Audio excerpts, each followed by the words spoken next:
Peggy 16.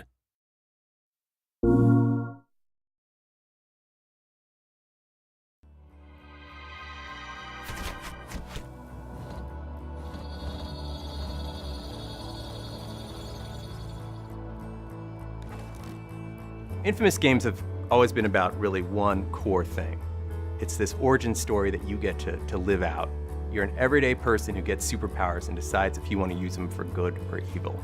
Infamous Second Son is the story of Delson Rowe. Delson is a 20-something Seattle kid who develops superhuman abilities. And he deals with how society is treating anybody with superhuman abilities. It's a situation where this group of Homeland Security type people, we call them the Department of Unified Protection, swarm into the city to eradicate all of the superhumans that are there.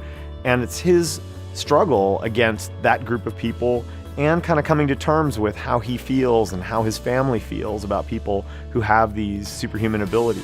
In a book or movie, you're going to tell one story, right? And it's going to be your story. You're going to tell a specific story. Whereas a game, you're going to partner with the player, or sometimes a group of players, and you're going to tell a story together. And you're going to tell parts of the story, and they're going to tell parts of the story, and they're much more invested, they're much more engaged with the story that you're telling because they're participating in it. And the controller is the interface that the player uses. So the designer has video, they have audio, they have story and dialogue, they have all these tools for communicating with the player. The player only has one tool for communicating back and engaging in the conversation, and it's the controller. And the PS4 controller is significantly improved from previous controllers. We've always felt like the controller itself and the ability for the user, for the player to express himself to us was the most important place for innovation. A lot of the improvements to the controller are about how it feels. So the sticks feel more responsive, and the triggers feel more comfortable, and the buttons feel crisper. All of those things really improve the quality of the gameplay experience for everyone who plays on the system.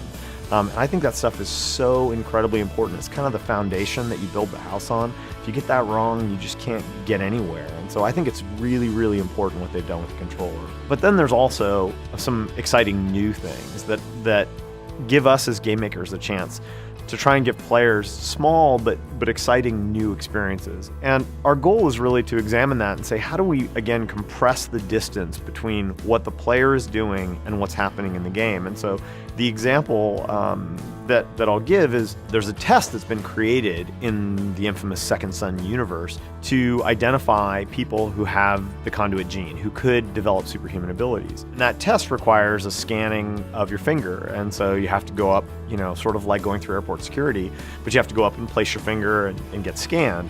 Normally you would just have the player hit the triangle button or something, right? But with the PlayStation 4, you can actually have the player place their tip of their finger on the pad in exactly the motion that Delson is doing. That gives you a more direct experience. And again, we're not going to be having you press your finger during the entire game, but rather at these key moments, letting you express something in a direct way rather than in an indirect way. One of the things about Second Son I'm really excited to let players get their hands on are the controls. We've really streamlined them so that you can use any of your powers whenever you want in all sorts of different circumstances. So people will be comboing the uses of their powers and their moves and their attacks really fluidly. We actually went through and we completely revised the control scheme to make it easier to learn and also kind of more expressive when you're using your powers.